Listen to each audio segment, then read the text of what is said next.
जय राधा माधव कुंज बिहारी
ओम नमो भगवते वासुदेवाय। ओम नमो भगवते वासुदेवाय। ओम नमो भगवते वासुदेवाय। ओम नमो भगवते वासुदेवाय। ओम नमो भगवते वासुदेवाय। ओम नमो भगवते वासुदेवाय। नारायणं नमस्कृत्यं नरं चैव नरोत्तमं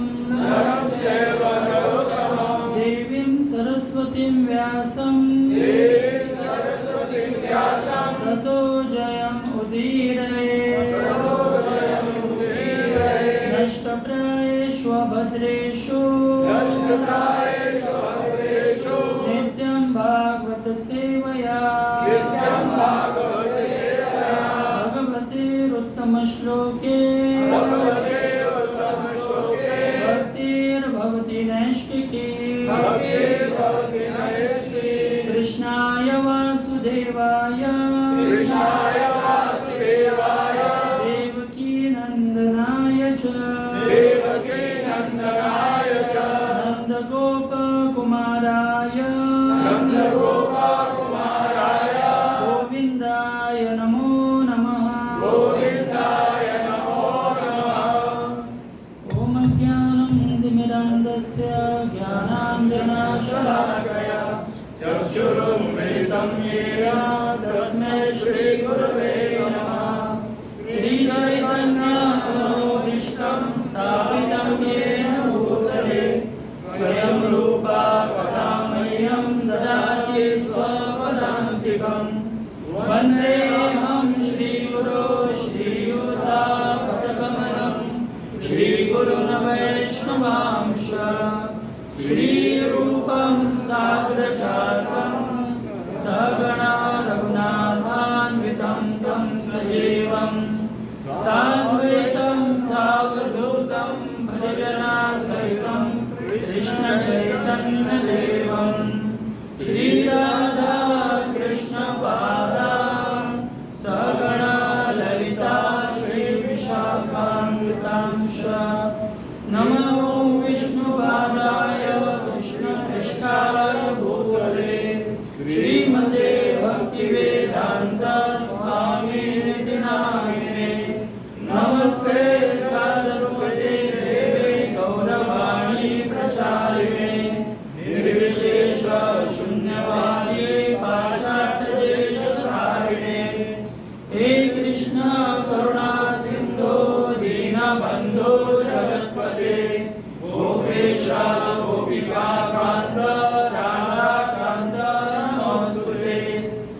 तप्तकाञ्चन गौराङ्गी राधे वृन्दावनेश्वरी वृषभानुसुते देवी प्रणमामि हरिप्रिये वाञ्छाकल्पतरुभ्यश्च कृपा सिन्धुभ्येव च पतितानां पावनेभ्यो वैष्णवेभ्यो नमो नमः।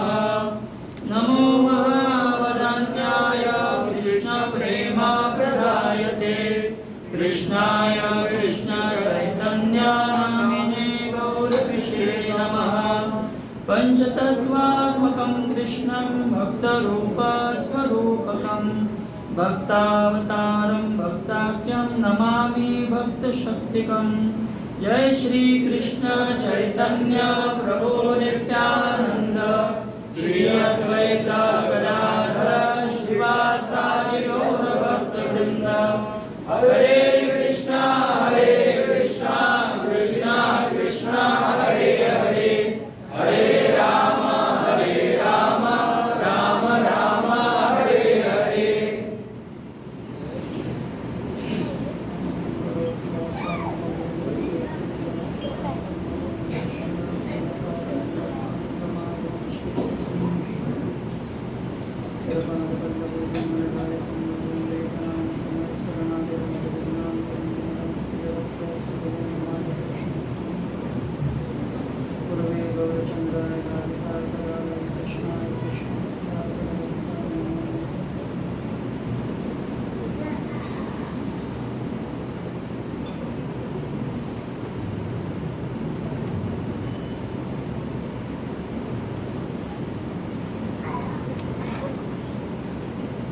हरे कृष्णा। आप सभी का स्वागत है इस सायंकालीन सत्संग कार्यक्रम में, और खास करके आज अक्षय तृतीया का महोत्सव है। हम अंतर्राष्ट्रीय कृष्ण भवनामृत संघ इस्कॉन की संस्थापक आचार्य श्री प्रभुपाद जी की ओर से आप सभी का हार्दिक स्वागत करते हैं। तो आज का विषय है अक्षय तृतीया का महत्व। ये आज का विषय है सत्संग का। तो अक्षय तृतीया, अक्षय शब्द का अर्थ है क्षय यानी नाश होने वाला, समाप्त होने वाला, और अक्षय यानी जो कभी समाप्त नहीं होता। तो ऐसे कहा जाता है कि जो कुछ आज हम कार्य करते हैं उसका परिणाम लंबे समय तक रहता है हमारे जीवन में। तो जो कुछ हम दान करते हैं, विद्या अर्जन करते हैं या कुछ चीज करते हैं, खास करके भक्ति के, तो वो शाश्वत रूप से रहते हैं। तो खास करके हम समाज में देखते हैं लोग ज़्यादा करके सोना खरीदते हैं आज के दिन। अक्षय तृतीया को सुवर्ण उनका एक प्रमुख कार्य रहता है, सोना खरीदते हैं। ऐश्वर्य अपने साथ हमेशा रहे इस भावना से।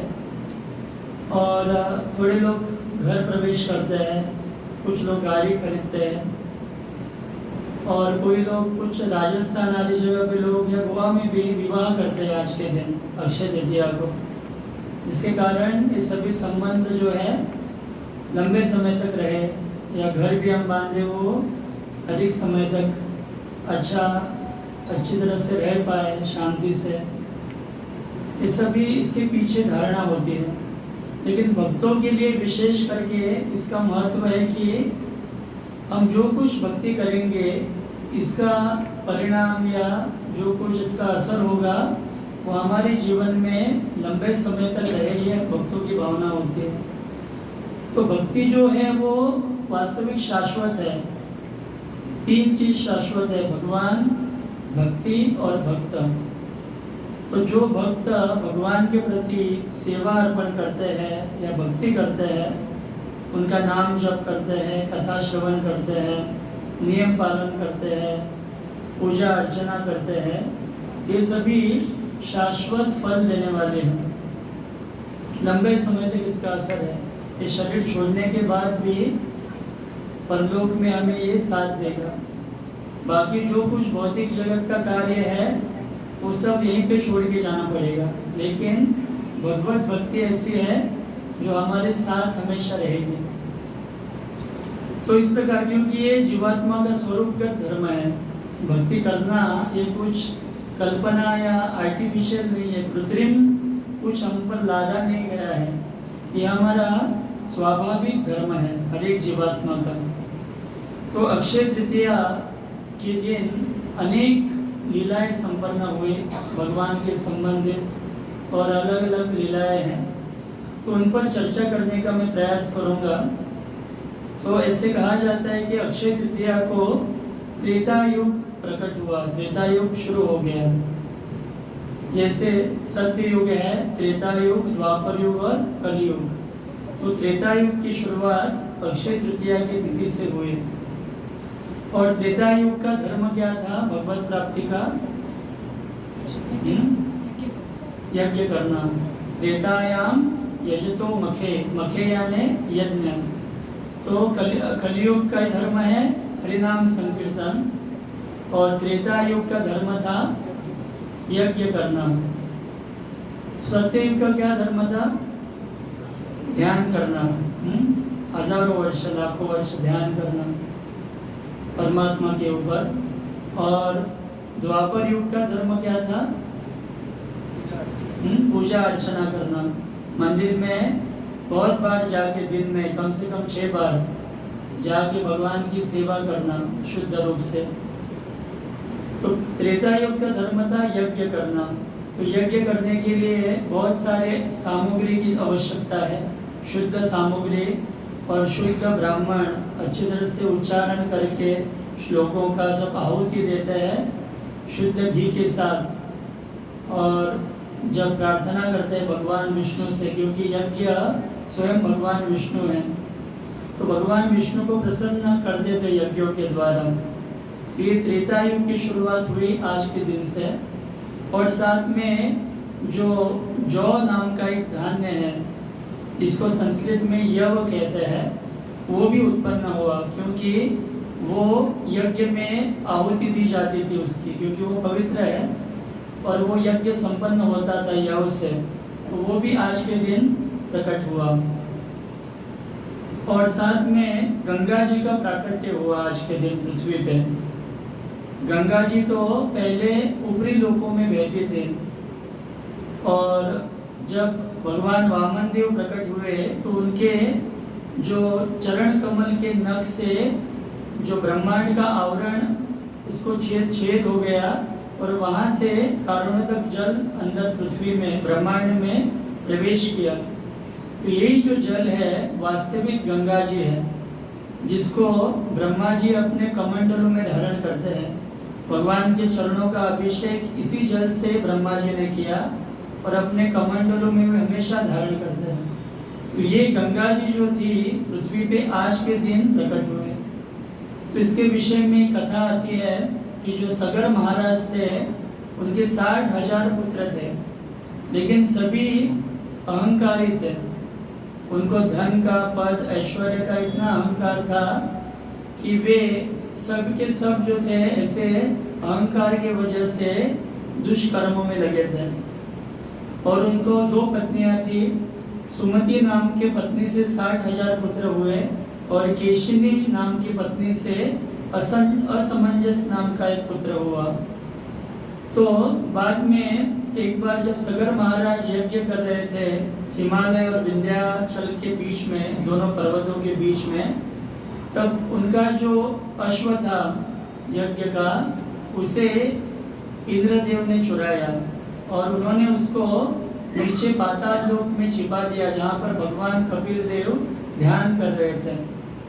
तो ये जो पुत्र थे सगर महाराज के, उनको आज्ञा दी गई कि वो अश्व ढूंढ के लेके आए। तो जब वो गए, उन्होंने समुद्र के पास एक जगह पे खोदना शुरू किया और बहुत दूर तक खोदते गए। तो उसके कारण क्या हुआ, समुद्री जीव, असुर, नाग आदि सभी जीवों को तकलीफ होने लगी, पृथ्वी को तकलीफ होने लगी। और ये सभी जो जीव थे ब्रह्मा जी से, देवताओं से याचना करने लगे, देवता ब्रह्मा जी से याचना करने लगे। तो ब्रह्मा जी ने कहा कि इन सभी को शांति प्राप्त होगी, भगवान प्रकट हुए हैं और वे इनको सभी को शांत करेंगे, उनका दुख दूर करेंगे। तो भगवान कपिल देव प्रकट हुए थे और ये जो सभी पुत्र हैं 60,000, वे पाताल में गए ढूंढते ढूंढते उस अश्व को। उनको एक जगह पे वो अश्व मिला जहाँ पर भगवान कपिल देव ध्यान मग्न थे। तो इन अहंकारी पुत्रों ने कपिल देव का अनादर किया, जिसके कारण क्या हुआ, उनकी दृष्टि से वो सभी भस्मसात हो गए। जब उन्होंने आंखें खोली अपने, तो सभी 60,000 पुत्र जो थे वो सभी भस्म हो गए, राख हो गए उनके। तो अभी सगर महाराज उनको ढूंढने लगे, और जब वो ढूंढते ढूंढते पाताल में पहुंचे और भगवान कपिल देव को उन्होंने दंडवत प्रणाम किया, उनकी स्तुति की, जिससे भगवान प्रसन्न हुए और उनको उन्होंने कहा कि आपको मैं एक मार्ग दिखाऊंगा इनके उद्धार का। तो आपको गंगा जल लाना पड़ेगा और इस जल से, जो जल का स्पर्श होगा इस राख से इनकी, तभी सभी की मुक्ति होगी। तो भगवान कपिल देव ने सगर महाराज को कहा कि आपके नाम से अभी ये समुद्र जाना जाएगा। तो इसके लिए इसके बाद इस समुद्र को सागर कहने लगे, सगर महाराज का नाम उनको मिला। तो बाद में उन्होंने गंगा जल लाने का प्रयास किया, लेकिन वो असफल हुए। सगर महाराज असफल हुए। बाद में उनके पुत्र, उनके पौत्र थे अंशुमान नाम के, वो भी उन्होंने बहुत प्रयास किया, वो भी असफल हुए। अंशुमान के पुत्र हुए दिलीप, और उन्होंने भी प्रयास किया, लेकिन वो भी, उन्हें भी सफलता नहीं मिली। बाद में दिलीप के पुत्र हुए भगीरथ, और भगीरथ ने बहुत परिश्रम किया। जैसे अभी इस जगत में कोई व्यक्ति बहुत परिश्रम करता है तो कहा जाता है भगीरथ परिश्रम, जैसे भगीरथ महाराज ने किया था। तो इस प्रकार से भगीरथ महाराज ने पहले तो भगवान विष्णु को प्रसन्न किया। तो भगवान विष्णु प्रसन्न हो कि उन्होंने कहा कि आप भगवान शिव को प्रसन्न करो। तो बाद में भगीरथ महाराज ने तपस्या करके भगवान शिव को प्रसन्न किया, और गंगा जी भी तैयार हो गई पृथ्वी पे आने के लिए उनके प्रयास से। लेकिन गंगा जी की 2 समस्याएं थी। उनका इतना वेग था कि वो सोचती थी कि इतने वेग से अगर मैं आऊंगी तो पूरा जो है पृथ्वी लोक बह जाएगा। और दूसरी समस्या उनकी थी कि उनका जल जो है, पापी लोग इसमें आके भविष्य में स्नान करेंगे तो वो सभी मलिन होगा, तो वो शुद्ध कैसे होगा। तो इसके उत्तर में भगवान शिव ने कहा कि आपका जो वेग है मेरी जटाओं में मैं धारण करूंगा, जिससे पृथ्वी को कुछ तकलीफ नहीं होगी। और बाद में ये आपका जो जल मलिन होगा तो जो वैष्णवगण इसमें स्नान करेंगे, जो शुद्ध रूप से भक्ति करते हैं, नाम जप करते हैं, कथा श्रवण करते हैं, तो जब स्नान करेंगे गंगा में तो गंगा का जल फिर से पवित्र हो जाएगा। तो भगवान शिव ने गंगा जी को इस प्रकार से आश्वस्त किया। तब गंगा जी आने के लिए तैयार हुए। जब वेग से आ रही थी, भगवान शिव ने अपने जटाओं में उसको धारण किया और पूरा गंगा का जो प्रवाह है अपने जटाओं में धारण करके पूरा जटाएं बांध ली और एक जगह पे थोड़ा खुला रखा, जिससे गंगा थोड़ी सी वहां से प्रकट हो।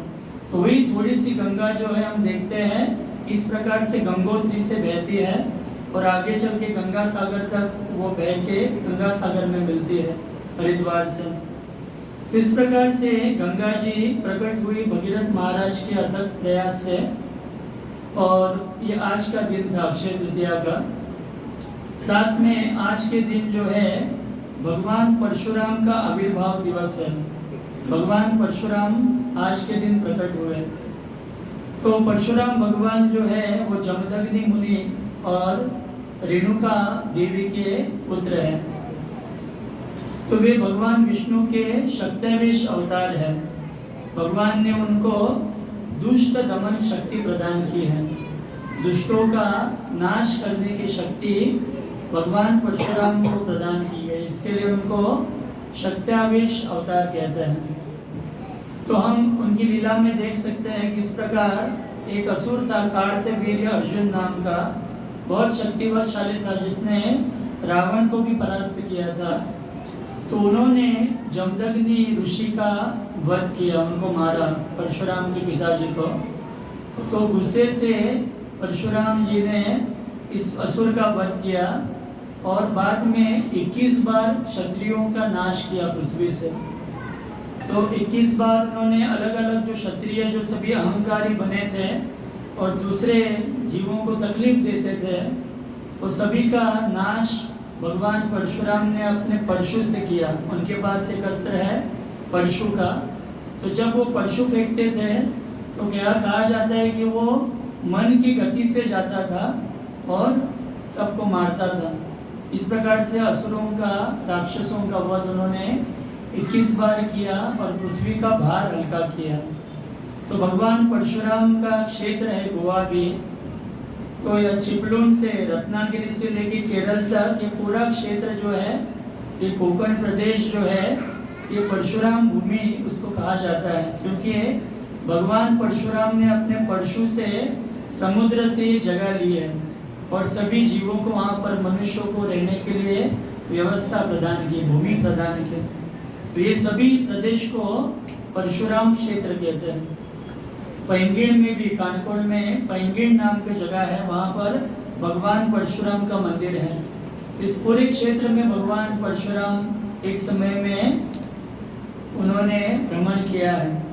तो ऐसे भगवान परशुराम के जीवन में एक लीला है। एक बार उनकी जो माता रेणुका देवी वो पानी लाने के लिए गई सरोवर के पास। उनके पिताजी, उनके जो पति थे जमदग्नि, उनको जल चाहिए था। तो उन्होंने जब सरोवर के पास गए तो वहाँ पर कुछ गंधर्व आए थे। तो गंधर्वों को उन्होंने उसके पहले देखा नहीं था, तो उनका रूप और उनका जो हाव भाव देख रहे थे। गंधर्वों की स्त्रियाँ थी, गंधर्व थे, तो सभी दैवी पुरुष थे, स्त्रियाँ थी। तो उनको देख रही थी रेणुका देवी, और देखते देखते समय बीत गया। और जब वो घर पहुंची तब देर हो गई थी। तो जमदग्नि ऋषि जो थे वो बहुत क्रोधित स्वभाव के थे, थोड़ी सी बात पे गुस्सा आता था। इसके लिए आज भी कोई व्यक्ति गुस्सा करते हैं तो उनको जमदग्नि कहते हैं, यानी थोड़े समय में तुरंत गुस्सा प्रकट करते हैं। तो उन्होंने उनको पूछा कि आपको इतनी देर क्यों हुई। तो उन्होंने पहले तो कुछ नहीं बोला रेणुका देवी ने। तब उन्होंने अपने ध्यान से देखा कि क्या चीज़ हुई थी, वो कहाँ पर गई थी, किस प्रकार से उसने गंधर्वों को देखा और समय हो गया। तो जैसे उन्होंने इसका चिंतन किया ध्यान में, जमदग्नि ऋषि बहुत क्रोधित हो गए और उन्होंने क्या किया, अपने जो पुत्र थे सभी पुत्रों को आदेश दिया परशुराम को छोड़ के कि आप इसमें से आप कौन वध कर सकता है, तो मेरी पत्नी का, आपकी माता का वध करो। ऐसा आदेश दिया है छोटी सी गलती के लिए। तो ये सभी जो पुत्र थे कोई भी तैयार नहीं हुआ, कैसे कर सकते हैं अपने माता का वध। पिताजी ने कहा, फिर भी वो तैयार नहीं थे।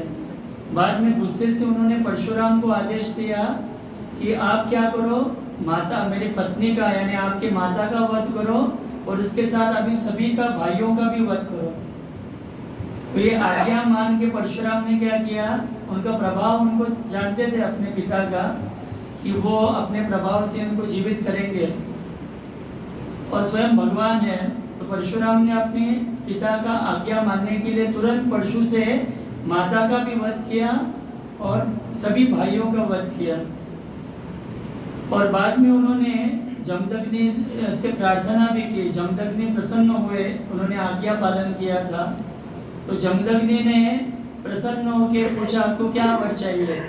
तो परशुराम भगवान ने कहा कि मुझे यही वर दीजिए कि मेरे भाइयों को और माता को पुनर्जीवित करो, और ये भी वर दो कि उनको कुछ पता न चले कि मैंने उनको मारा था, नहीं तो जीवन भर वो सोचते रहेंगे कि किस प्रकार से मैंने उनका वध किया। तो ये जब उन्होंने कहा तो तुरंत उन्होंने अपने प्रभाव से जमदग्नि ऋषि ने सबको जीवित किया।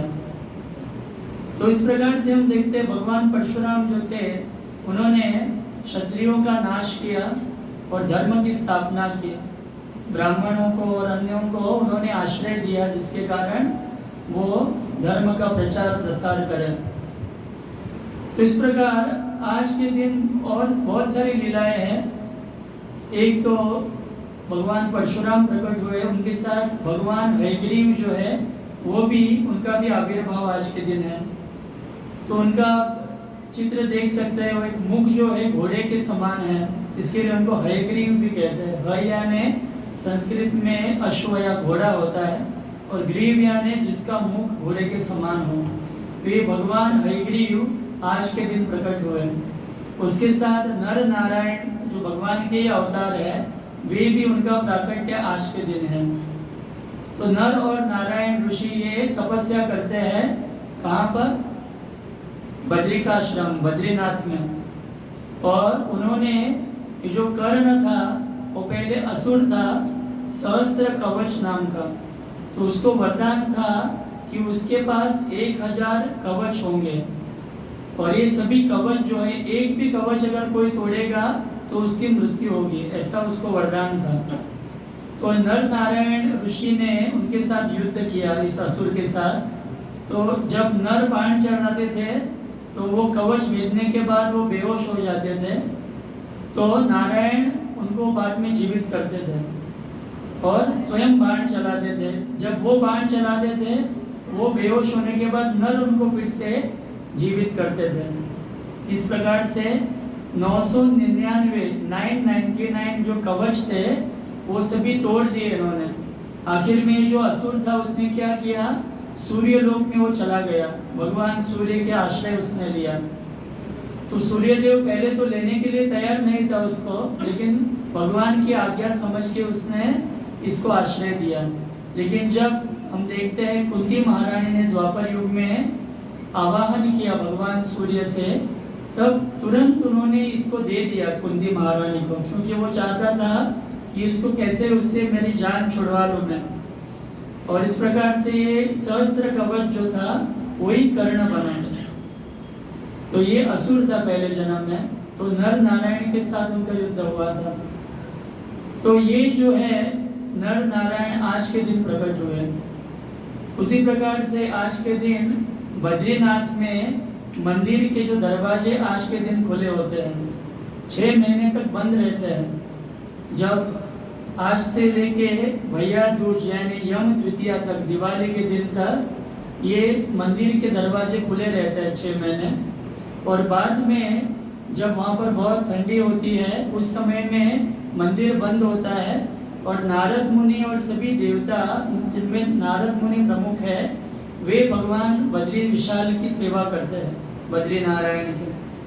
तो 6 महीने मंदिर में देवता सेवा करते हैं और आज से मनुष्यों के लिए ये सेवा शुरू होती है भगवान के। तो ये बद्रीनाथ का मंदिर आज से पुनः खुला होता है। उसी प्रकार से आज के दिन सिंहाचलम नाम की जगह है, वहाँ पर भगवान का श्री लक्ष्मी वराह नरसिंह मंदिर है। तो ये वराह नरसिंह भगवान जो है, उनका विग्रह हमेशा चंदन से ढका रहता है पूरा वर्ष। लेकिन आज की तिथि पे एक दिन के लिए वर्ष में वो खुला रहता है, 359 दिन बंद रहता है, क्योंकि वैदिक गणना के अनुसार 360 दिन है। इंग्लिश कैलेंडर के अनुसार 365 है, लेकिन वैदिक गणना के अनुसार 360 दिन का एक साल माना गया है। तो 359 डेज मंदिर में भगवान का विग्रह चंदन से ढका रहता है।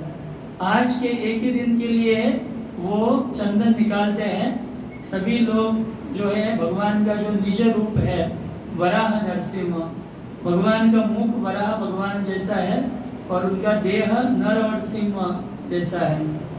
तो इस प्रकार से ये दर्शन आज का दिन सभी भक्त लेते हैं, बहुत भीड़ लेते हैं आज के दिन।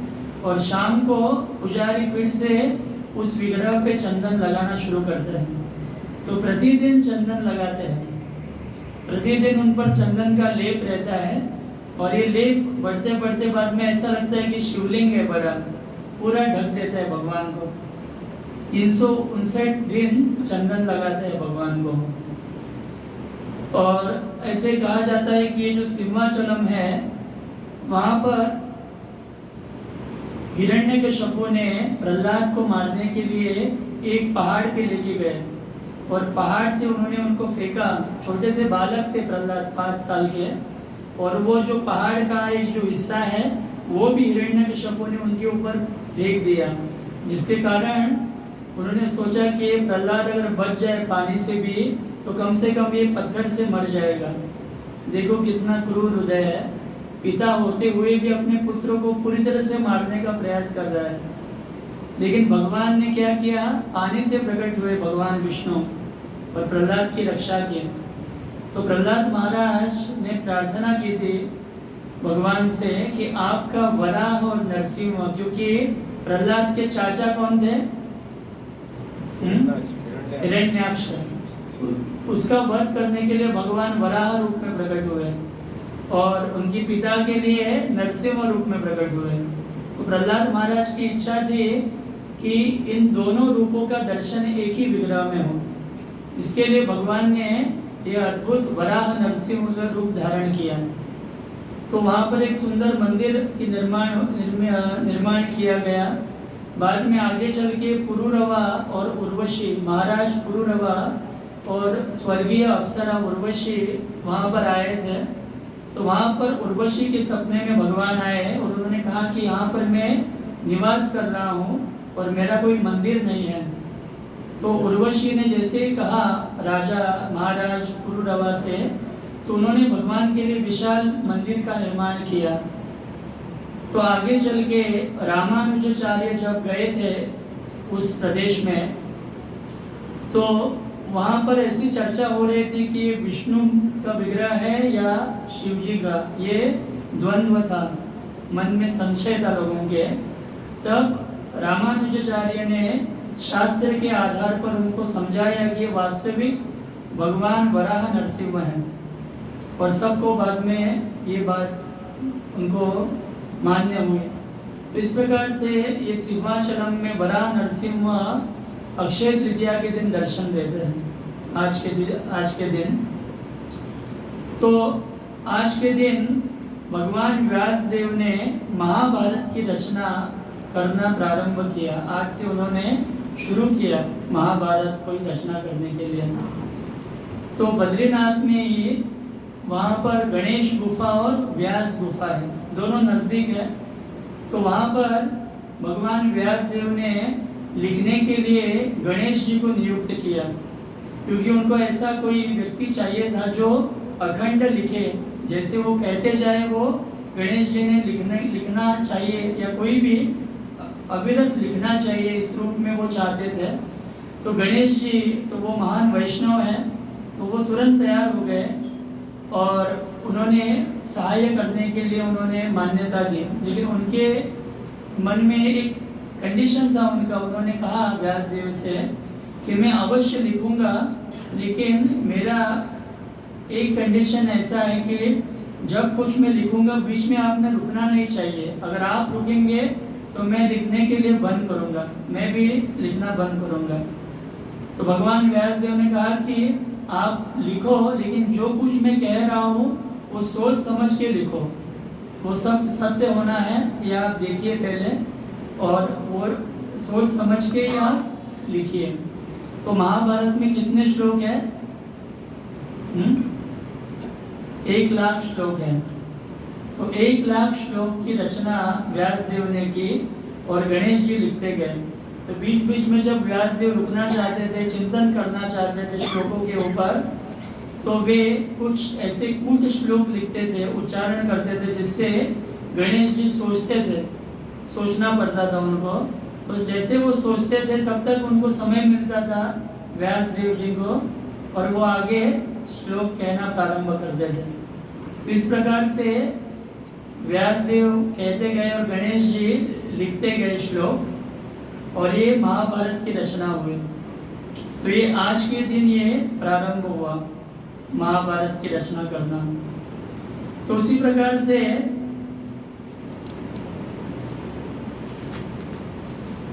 वृंदावन में भी बांके बिहारी नाम का मंदिर है। तो बांके बिहारी जी के जो चरण कमल है, उनका दर्शन केवल आज के दिन ही संभव होता है, साल भर ये दर्शन प्राप्त नहीं होता। आज के दिन सभी भक्त उनके चरण कमल का दर्शन अच्छी तरह से कर सकते हैं। तो ये आज के दिन होता है। और वृंदावन में अनेक मंदिरों में भगवान का फूलों से श्रृंगार किया जाता है। सभी जगह चंदन तो लगाते ही हैं, क्योंकि ये जो अक्षय तृतीया का दिन है, ऐसे कहा जाता है कि साल का सबसे गर्मी का दिन है। पूरे साल में सबसे ज़्यादा गर्मी आज के दिन होती है। तो भगवान को भी वो चंदन लगाते हैं शीतल करने के लिए, और मंदिरों में सभी विग्रहों को चंदन लगाते हैं और फूलों का वस्त्र पहनाते हैं, उनको फूलों से सुशोभित करते हैं, और फूल बंगला आदि ये सभी झांकियाँ होती है, फूलों से श्रृंगार होता है और डेकोरेशन होता है अलग अलग प्रकार से। तो ये आज के दिन ये उत्सव होता है। लोग इतने धूप में भी भगवान के दर्शन में, उत्सव में उत्साह से सम्मिलित होते हैं। और जगन्नाथपुरी में भी आज से ये जो चंदन यात्रा है इसकी शुरुआत होती है। तो 21 दिन आज से भगवान की जो उत्सव मूर्ति है, जैसे राम, कृष्ण और जगन्नाथ जी के मदन मोहन और भूदेवी, श्रीदेवी, ये सभी उत्सव मूर्तियाँ जो है मंदिर से उनको एक प्रकार से पालकी में बिठा के सभी पुजारी वाद्य और गान से उनको स्तुति करते हुए नरेंद्र सरोवर लेके जाते हैं, और उस सरोवर में उनको स्नान कराया जाता है और चंदन लगाया जाता है। और जगन्नाथ जी को भी, जगन्नाथ, बलभद्र, सुभद्रा मैया, सुदर्शन, इन विग्रहों को भी चंदन लगाते हैं। तो ये चंदन यात्रा जो है 21 दिन ये उत्सव विग्रह बाहर उनकी सेवा होती है, और बाद में 21 दिन जगन्नाथ मंदिर के प्रांगण में ये सेवाएं या मंदिर के अंदर सेवाएं होती हैं। तो ये 21 + 21 यानी 42 दिन तक ये सबसे लंबी चंदन यात्रा जगन्नाथपुरी में मनाई जाती है।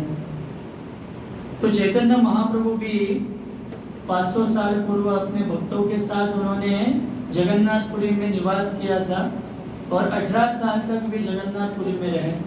तो सभी चंदन यात्रा, स्नान यात्रा, रथ यात्रा, इन सभी उत्सवों में भगवान चैतन्य महाप्रभु अपने पार्षदों के साथ और भक्तों के साथ उत्साह से वे सम्मिलित होते थे। और नरेंद्र सरोवर में खास करके चंदन यात्रा के समय में चैतन्य महाप्रभु, नित्यानंद प्रभु, अद्वैत आचार्य, गदाधर पंडित, श्रीवास पंडित, ये पंचतत्व और अन्य भी सभी उत्साह से वो लीलाएं संपन्न करते थे। ये सरोवर में अलग अलग सेवाएं संपन्न करते थे। तो ये चंदन यात्रा का उत्सव आज से प्रारंभ होता है। तो आज के दिन कुबेर जी को धन और पद प्राप्त हुआ।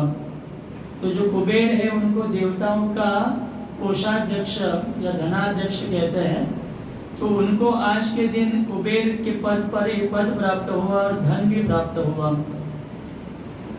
और माधवेंद्रपुरी जो थे उन्होंने भी जो गोपीनाथ मंदिर है, खीरचोरा गोपीनाथ, तो उनके लिए चंदन की व्यवस्था की थी। तो ये लीला आप सभी जानते होंगे, किस प्रकार से माधवेंद्रपुरी वृंदावन में जब आए थे तो गोपाल जी ने उनको सपने में आदेश दिया था। उसके पहले वे स्वयं बालक के रूप में आए और उन्होंने दूध का मटका माधवेंद्रपुरी को दिया। तो ये दिव्य दूध था जिसको प्राशन करने से माधवेंद्रपुरी समझ गए कि स्वयं भगवान आए थे दूध लेके। तो वही भगवान उनके सपने में आए और उन्होंने कहा कि एक जगह में मैं हूँ वृंदावन में, गोवर्धन के पास एक कुंज में, तो मुझे बहुत गर्मी हो रही है, यहाँ से आप निकालो। तो माधवेंद्रपुरी ने ये आदेश लेके भगवान का कुछ भक्तों के साथ उन्होंने उस स्थान पे आके खुदाई की और वहाँ से गोपाल जी का सुंदर विग्रह प्रकट हुआ। तो उस विग्रह को उन्होंने गोवर्धन के ऊपर स्थापित किया और वहाँ पर सेवा शुरू हो गई उनकी। तो हर एक ब्रजवासी अपने अपने तरफ से, परिवार से वो सेवा करता था। तो पूरे 365 दिन सेवाएं होती थी। हर एक जो परिवार था वो हर एक दिन अपनी सेवाएं लेता था। वो पूरा उनका जो भोग है, अन्नकूट महोत्सव है, उनका अभिषेक है, वो सभी जो खर्चा है वो परिवार उठाता था। और ऐसा उत्सव होने लगा प्रतिदिन ऐसा दिव्य उत्सव होने लगा। तो एक बार भगवान ने आदेश दिया उनको कि मुझे यहाँ पर बहुत दिन में मैं जमीन के अंदर था तो मुझे बहुत गर्मी का अनुभव हो रहा है, तो आप मेरे लिए मलय देश से चंदन लेके आओ जगन्नाथपुरी के आगे। तो उस समय में वहाँ से चल के जाना होता था, पैदल माधवेंद्रपुरी गए वृंदावन से जगन्नाथपुरी। और रास्ते में जब जा रहे थे, रेमुणा नाम की जगह है, वहाँ पर वे रुके थे। तो ये जो रेमुणा में गोपीनाथ जी का विग्रह है, और गोपीनाथ जी का विग्रह भगवान रामचंद्र ने स्वयं अपने हाथों से उनका निर्माण किया था। ये त्रेता युग का विग्रह है। तो वहाँ पर उनको पुजारी अलग अलग मटकों में, 12 मटकों में खीर दिखाते थे, और ये खीर का नाम है अमृत केली। तो अमृत केली नाम के खीर, जो दूध को आटा जाता है और उससे जैसे गर्म करके उबाल के औट के ये खीर बनती है। तो रबड़ी के समान ये खीर होती है, इसको अमृत केली कहते हैं। तो ये जो खीर जब भगवान को दिखाया पुजारी ने, तो माधवेंद्रपुरी के मन में इच्छा हुई कि ऐसी खीर अगर मुझे चखने के लिए मिल जाए तो उसी प्रकार से मैं मेरे गोपाल जी के लिए वृंदावन में भोग लगा सकता हूँ। तो ये ऐसे चिंतन कर रहे थे, तो उनको लगा कि मैं चिंतन ठीक से नहीं कर रहा हूँ, भगवान को अभी तक भोग भी ठीक से नहीं दिखाया है, उसके पहले मैं चखने का सोच रहा हूँ, तो ये अपराध हो रहा है मेरे से, सोच के वहाँ से वो निकल गए। तो बाद में पुजारी ने आरती हुई और भगवान को विश्राम दिया, वो मटके निकाले उन्होंने भोग के, और पुजारी ने मंदिर बंद किया, वो सो गया वहाँ पर सेवा होने के बाद रात को। और माधवेंद्रपुरी पहले ही निकल गए थे, एक जगह पे जाके बैठे थे वे और भगवान का नाम जप कर रहे थे, हरे कृष्णा कृष्णा कृष्णा हरे हरे, हरे राम राम राम हरे हरे। तो भगवान ने रात को इनको जगाया, गोपीनाथ जी ने, कि उठो, मेरे एक भक्त है माधवेंद्र वहाँ पर बैठे हैं, उनको जाके खीर दे दो, मैंने उनके लिए खीर का मटका रखा है। पुजारी जल्दी से स्नान करके उन्होंने फिर से दरवाजे खोले, मंदिर के अंदर गए। गर्भगृह में देखा गया कि भगवान ने अपने विग्रह के पीछे, धोती के पीछे मटका रखा है खीर का। तो ये खीर का मटका भगवान ने एक प्रकार से चुराया था अपने प्रिय भक्त माधवेंद्रपुरी के लिए, इसके लिए उनका नाम हो गया खीर चोरा गोपीनाथ। तो ये मटका लेके वो पुजारी आए, और भगवान ने कहा था कि ये भक्त मेरा एक जगह पे बैठा है, उसको जाके ये दे दो।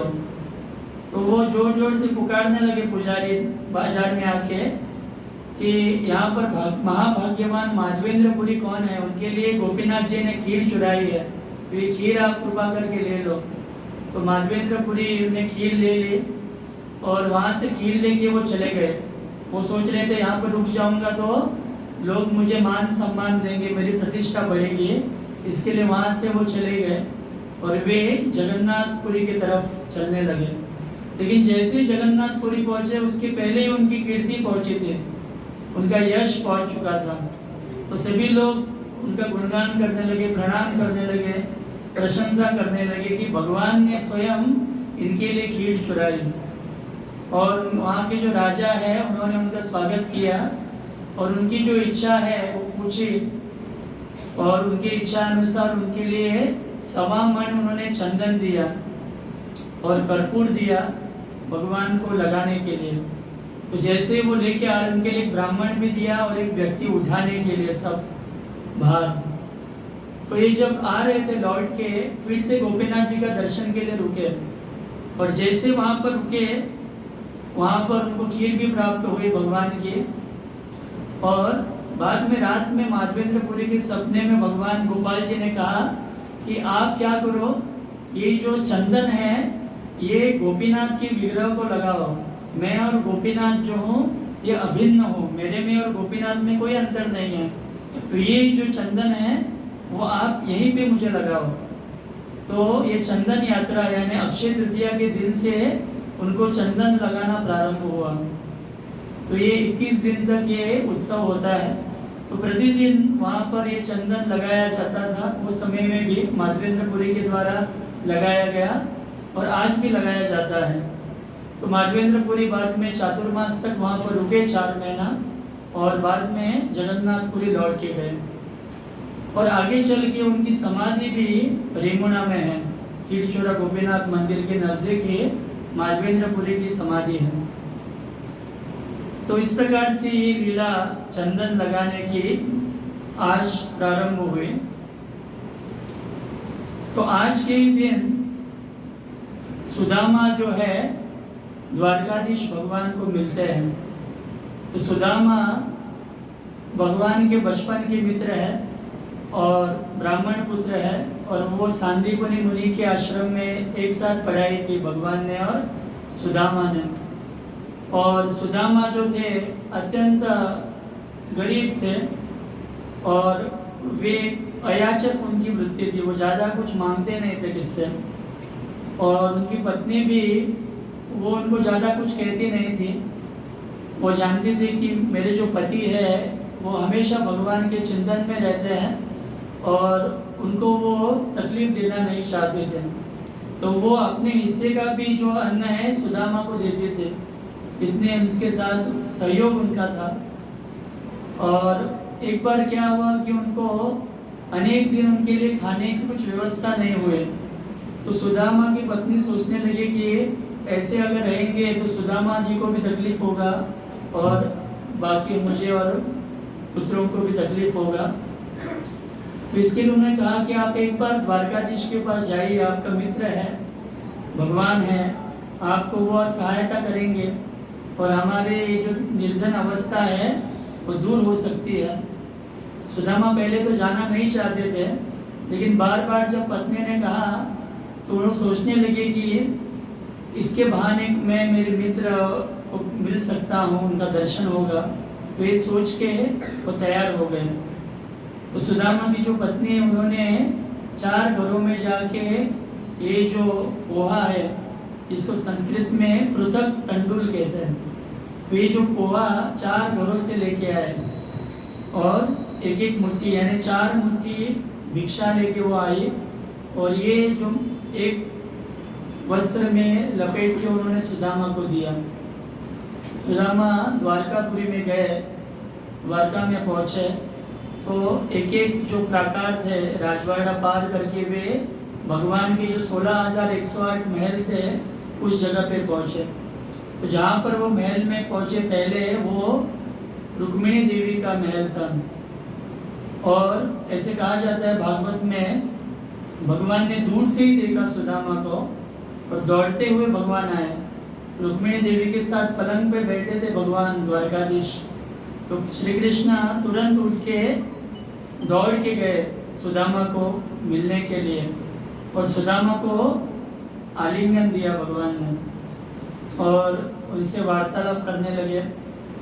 और सब लोग देखने लगे, रुक्मिणी देवी और अन्य, ये कौन व्यक्ति है, उसके कपड़े भी इतने अच्छे नहीं हैं, फटे हुए हैं, उसको उसने कैसे तो सिलाई की है और इस अवस्था में है और ब्राह्मण है और इसको इतना आदर ये कर रहे हैं भगवान, ये कौन विशेष व्यक्ति है।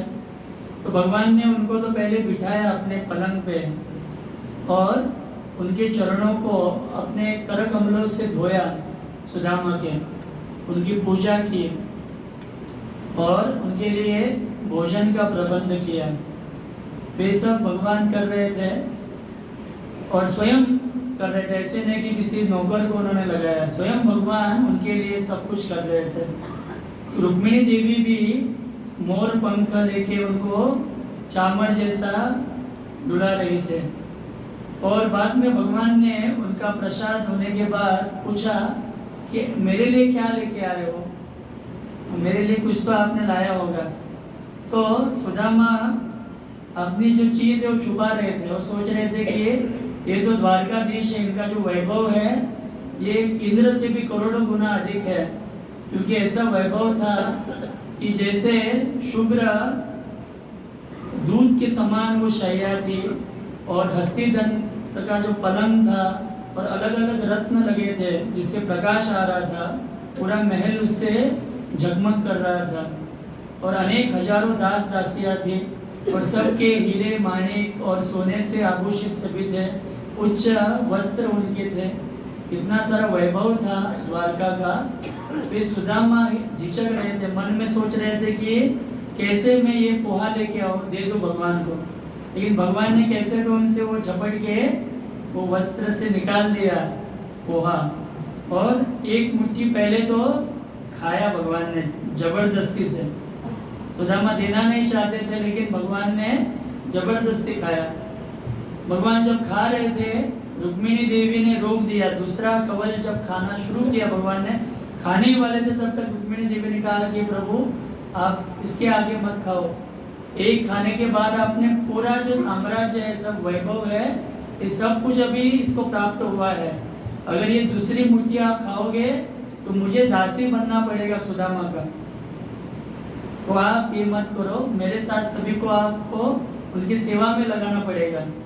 और दूसरी मन की बात उनकी थी रुक्मिणी देवी की। आचार्यगण बताते हैं कि रुक्मिणी देवी सोच रही थी कि भगवान का जो सुंदर स्वरूप है, इतना कोमल स्वरूप है भगवान का, कि उनके पेट में ये जो इतना ये भी सॉफ्ट नहीं था पोहा, वो थोड़ा सा चाड़ा था, तो ये खाने से उनके पेट में तकलीफ हो सकती है भगवान के।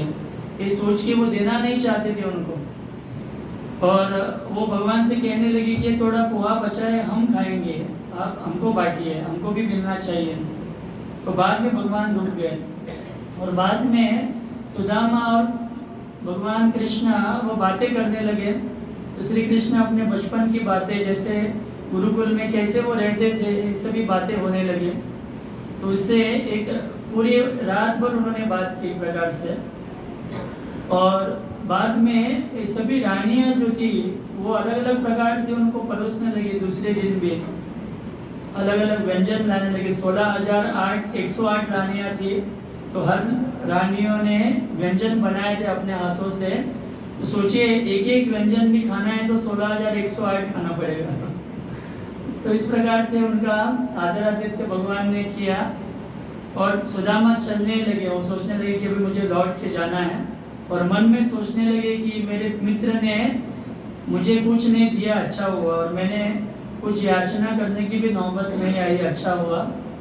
क्योंकि अगर ऐसा मैं करता था तो ये अच्छी बात नहीं होती थी। भगवान ने कुछ मुझे नहीं दिया, अच्छा हुआ, ऐसे सोच के वे जाने लगे। भगवान ने उनको विदा किया, और रास्ते में सोच ही रहे थे, और जैसे वो पहुंच रहे थे जगह पे, देखा कि उनका झोपड़ी उपड़ी कुछ नहीं है।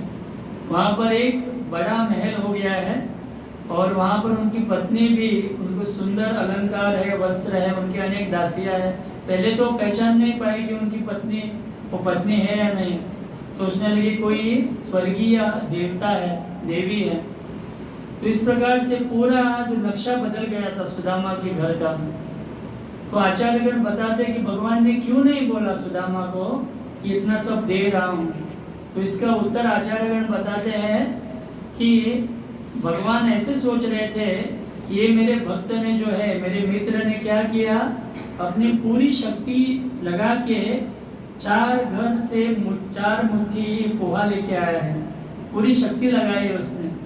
और मैं क्या कर रहा हूँ, इससे न्याय नहीं कर रहा हूँ। मैंने पूरी अगर शक्ति लगाई तो क्या होगा, मैं उसको वैकुंठ दे सकता हूँ, वैकुंठ का पूरा सभी वैकुंठ का राज्य उसको दे सकता हूँ। लेकिन मैं केवल उसको इस भौतिक जगत का एक प्रकार से ऐश्वर्य दे रहा हूँ, यानी मैं न्याय नहीं कर रहा हूँ इसके साथ। इसके लिए भगवान ने उनको खुल के नहीं कहा कि मैं आपको ये दे रहा हूँ। तो भगवान मन में सोच रहे थे कि भगवान अत्यंत सुशील व्यक्ति है, शील यानी स्वभाव, और सु यानी अत्यंत सुंदर स्वभाव के। तो भगवान सोच रहे थे कि अगर मैं इसको पूरी शक्ति से दूंगा तो मैं इसको वैकुंठ का साम्राज्य दूंगा, तो मैं केवल भौतिक जगत का ऐश्वर्य दे रहा हूँ। तो भगवान चुप हो गए, बिना बोलते ही उन्होंने सब कुछ दिया। और दूसरे आचार्य ऐसे कहते हैं कि जैसे जो वर्षा है, खेती में जब बारिश होती है तो वो किसान को तकलीफ ना हो इसके लिए रात में बरसती है, दिन में वर्षा नहीं करती। उसी प्रकार से भगवान ने चुपचाप ये सब देना जो है चुपचाप दे दिया, जिससे कारण सुदामा को कुछ पता न चले कि उन्होंने सब दिया है। तो इस प्रकार से सुदामा को ये सब वैभव प्राप्त हुआ, लेकिन सुदामा उसको गर्व नहीं हुआ। भगवान से उन्होंने यही प्रार्थना की कि भगवान मुझे किसी भी प्रकार से अहंकार या गर्व या मद न हो, क्योंकि मैं अभी इतना अमीर हो गया हूँ, तो इससे अहंकार से आपको मैं भूल ना जाऊँ, इसके लिए आप मुझ पर ऐसी कृपा कीजिए। तो भगवान ने उन पर कृपा की। इस प्रकार से हमेशा भगवान का चिंतन करते थे और उन्होंने भगवान की प्राप्ति की। तो आज के दिन सुदामा जो है वे भगवान कृष्ण को मिले थे द्वारका में। तो ऐसे अनेक लीलाएं आज के दिन संपन्न हुए। तो ये अक्षय तृतीया जो है ये 3.5 मुहूर्त में से एक है। एक तो गुड़ी पाड़वा जो हिंदू वर्ष के अनुसार वर्ष का पहला दिन है, और ये आज का जो अक्षय तृतीया है ये भी एक पूर्ण मुहूर्त है। और तीसरा जो है विजयादशमी यानी दशहरा, ये पूर्ण मुहूर्त है। और आधा यानी जो दिवाली का पहला दिन बलि प्रतिपदा जिसको कहते हैं वो आधा मुहूर्त यानी 3.5 मुहूर्त है। तो इस मुहूर्त में जो कुछ कार्य करते हैं उसके लिए अलग से मुहूर्त देखने की जरूरत नहीं है। ये शुभ मुहूर्त है, किसी भी समय में दिन में ये कार्य कौन सा भी संपन्न किया जा सकता है। तो उसी प्रकार से आज के दिन और एक विशेष लीला हुई, वो है अक्षय पात्र जो है वो प्राप्त हुआ, द्रौपदी को ये प्राप्त हुआ। तो युधिष्ठिर महाराज तपस्या कर रहे थे, तो भगवान सूर्य प्रसन्न हुए और उन्होंने ये पात्र दिया। तो ये बाद में युधिष्ठिर महाराज ने द्रौपदी को दिया। और ऐसे कहा गया था सूर्य के द्वारा कि जब सभी पांडव भोजन करेंगे, और उसके बाद सभी भी कर सकते हैं, जितने लोग हैं हजारों लोग भी भोजन कर सकते हैं, लेकिन एक बार जब द्रौपदी भोजन करेगी तो ये पात्र जो है वो अन्न प्रदान करना बंद करेगा उस दिन के लिए। तो ये नियम था उस पात्र का। तो आज के दिन सूर्य देव ने ये अक्षय पात्र दिया। तो एक बार इसके संदर्भ में लीला है। तो ये सभी जो पांडव जो थे वनवास में थे, और दुर्वासा मुनि दुर्योधन के पास गए हस्तिनापुर में। तो दुर्वासा मुनि के कितने शिष्य थे? 10,000 शिष्य थे। वे सभी दुर्योधन के पास गए, तो दुर्योधन ने उनकी अच्छी सेवा की, अच्छी तरह से उनको प्रसन्न किया। और दुर्वासा मुनि प्रसन्न हुए, उन्होंने वर मांगा, उन्होंने कहा कि आपको क्या चाहिए मांगो।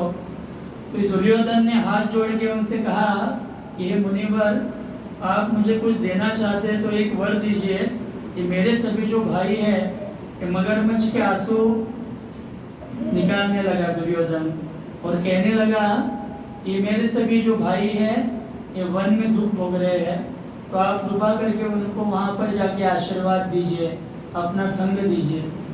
दुर्योधन अत्यंत कुटिल था, दुष्ट था। वो जानता था कि अगर ये सब 10,000 शिष्यों के साथ दुर्वासा मुनि जाएंगे और ये वनवास में इनके लिए कुछ भोजन की व्यवस्था नहीं कर पाएंगे, और दुर्वासा मुनि जो है शाप देने के लिए प्रसिद्ध है, तो वो शाप देंगे सभी पांडवों को जिससे उनका नाश होगा। तो ये सभी कुटिल बुद्धि उसकी थी, लेकिन बाहर से ऐसे दिखा रहा था कि मेरे भाइयों के लिए कितना चिंतित हो, वैसे सोच के चिंता कर रहा हूँ। ऐसे दुर्वासा मुनि से वो कहने लगा। दुर्वासा मुनि कहने लगे बस इतना ही है, मैं अवश्य जाऊंगा पांडवों को वहां पर मिलने के लिए। और दुर्वासा मुनि गए अपने 10,000 शिष्यों को लेके, और जहाँ पर वो गए वहां तब तक क्या हुआ था, देर हो गई थी पहुंचने तक। और उन्होंने आदेश दिया, उनको एक निमंत्रण, उनको उन्होंने मैसेज दिया कि हम स्नान करके आ रहे हैं, तब तक आप भोजन का प्रबंध कीजिए। और यहाँ पर देखा गया तो क्या हुआ, सब पांडवों ने भोजन किया था, जो ऋषि मुनि थे उनके साथ उन्होंने भी भोजन किया था, और द्रौपदी ने भी उस दिन भोजन किया था। यानी उस दिन के लिए भोजन फिर से बनना संभव नहीं था। तो अभी चिंता हो गई, अभी क्या करें, क्योंकि जंगल में जाके कितना फल लाएंगे, एक एक फल लाएंगे तो भी 10,000 फल चाहिए, कंदमूल लाएंगे तो भी इतना चाहिए। तो ये सोच में पड़ने लगे इतने कम समय में भी क्या होगा। तब द्रौपदी को याद आ गया, उनके गुरु ने कहा था कि जब पर आपके जीवन में चिंता होगी आप भगवान कृष्ण को पुकारो। तो द्रौपदी ने पुकारा भगवान को, भगवान द्वारका से वहां पर आए और उन्होंने आने के बाद द्रौपदी को बोला कि आपका अक्षय पात्र दे दो, मुझे देखूंगा क्या हो सकता है। तो जैसा ही पात्र लेके आए द्रौपदी, उसमें एक अन्न का एक छोटा सा कण दिखा भगवान को। भगवान ने वो छोटा सा कण स्वीकार किया और डकार लगाए, पूरी तरह से संतुष्ट हो गए भगवान। तो यस्मिन तुष्टे जगत तुष्टम, जब भगवान संतुष्ट होते हैं पूर्ण जग संतुष्ट होता है।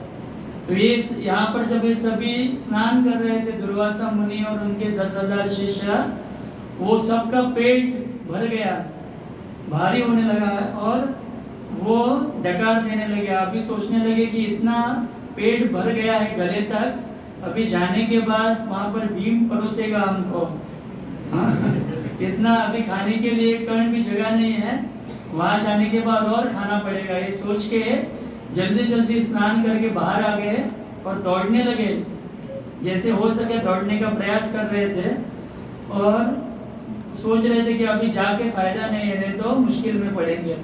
तो यहाँ पर भगवान ने पांडवों की रक्षा की। तो भगवान जो है हमेशा अपने भक्तों की रक्षा करने के लिए तत्पर रहता है। तो इस लीला से हम देख सकते हैं, एक तो भक्त जो है हमेशा भक्त भगवान के ऊपर आश्रित रहता है। कुछ भी संकट जीवन में आए तो भक्त जो है भगवान को ही पुकारता है और भगवान जो है हमेशा तैयार रहते हैं भक्तों का संकट दूर करने के लिए। तो इसके लिए उनका प्रसिद्ध नाम है भक्त वत्सल। जैसे एक बछड़ा है, उसको उसकी माता गौ माता प्यार से प्यार करती है, वात्सल्य दिखाती है, उसी प्रकार से भगवान जो है अपने भक्तों को प्रेम देते हैं, उनकी रक्षा करते हैं।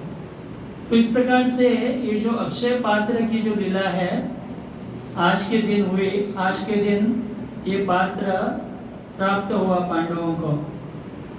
तो ऐसे अनेक लीलाएं जो है आज के दिन संपन्न हुई है और अक्षय इसका परिणाम होता है। इसके लिए हमें भी भगवान की सेवा हर दिन करनी चाहिए, लेकिन खास ऐसे जो तिथियां है जैसे अक्षय तृतीया है, एकादशी है, ये सभी हरिवासर है, भगवान को अत्यंत प्रिय तिथियां है।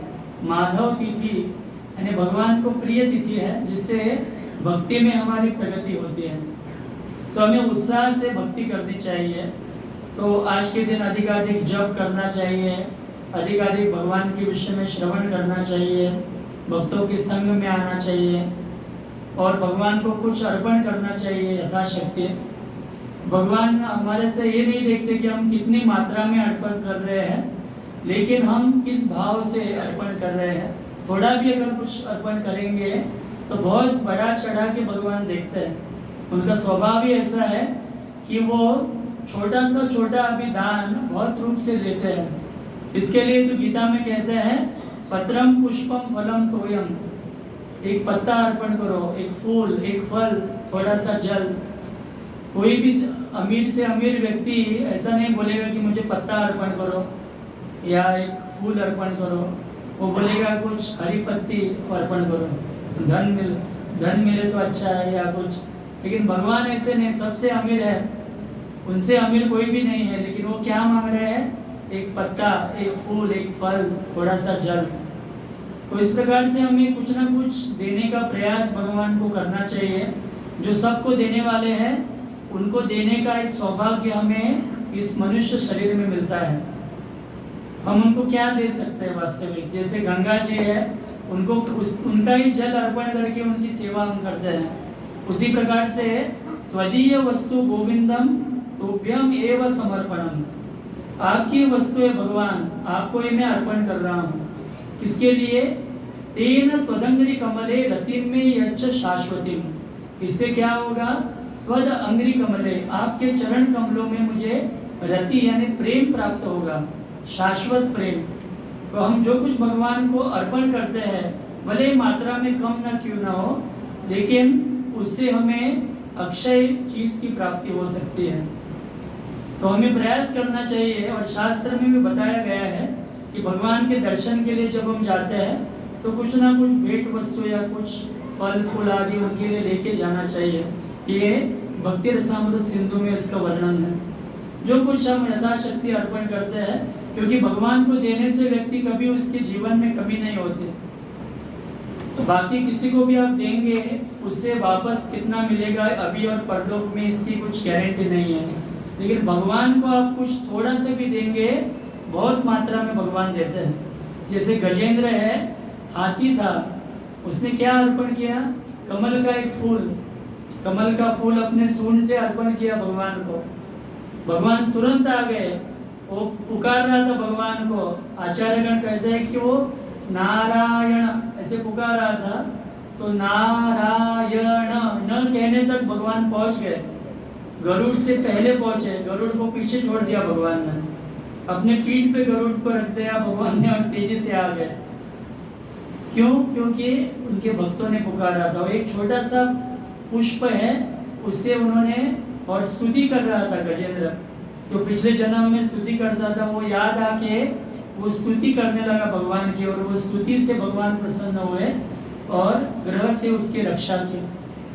तो इस प्रकार से जो फल लेने वाले थे, हम कृष्ण लीला में देखते हैं, अपने कटोरी में भर के उसने टोपली में कुछ फल लेके आए थे, और बाल कृष्ण अपने हाथ से थोड़े चावल लेके आए घर से, और रास्ते में गिराते हुए 2-3-4 कुछ चावल के कण थे, वो उन्होंने दे दिए।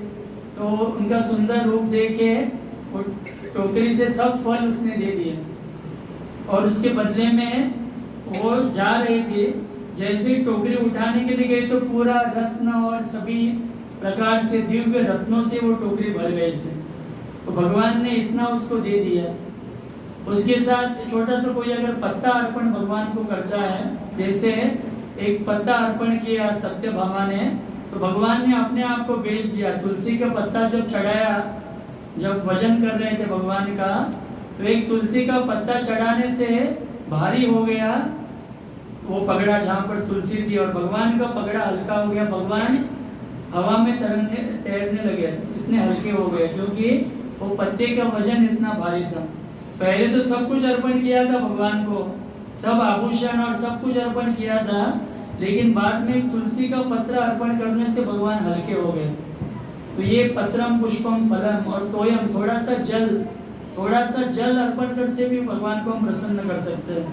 चैतन्य महाप्रभु ने जो श्रीधर कोला बेचा था, उनके बाहर जो मटका था, एक मटका उनके पास रखा था, उन्होंने उसको छिद्र थे और वो रखते थे बाहर, उसमें से आके जल पिया और अत्यंत प्रसन्न हुए और कहने लगे कि ऐसा जो सुस्वादु जल उन्होंने कहीं पर भी नहीं पिया है।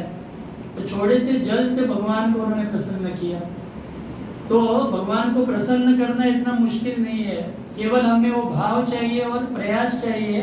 भले वो वस्तु कितने भी छोटी क्यों ना हो, लेकिन हम भगवान को प्रसन्न कर सकते हैं। लेकिन इसका अर्थ ऐसा नहीं है कि हमारे पास क्षमता है फिर भी हम छोटी वस्तु अर्पण कर रहे हैं। अगर क्षमता है तो ज़्यादा अर्पण करना चाहिए, लेकिन अगर क्षमता नहीं है तो हमारी क्षमता के अनुसार जो कुछ भी करते हैं वो भगवान आनंद पूर्वक स्वीकार करते हैं। तो ये अक्षय तृतीया के दिन हम संकल्प करें, किसी प्रकार से हम उत्साह से भक्ति करें, भगवान का नाम जप करें, भगवान का कथा श्रवण करें और भक्तों के संग में आके भगवत भक्ति करें। तो आपका बहुत बहुत धन्यवाद, यहाँ पर आप उपस्थित हुए, अपना कीमती समय निकाल के और शांति से आपने श्रवण किया। बहुत बहुत धन्यवाद। हरे कृष्णा।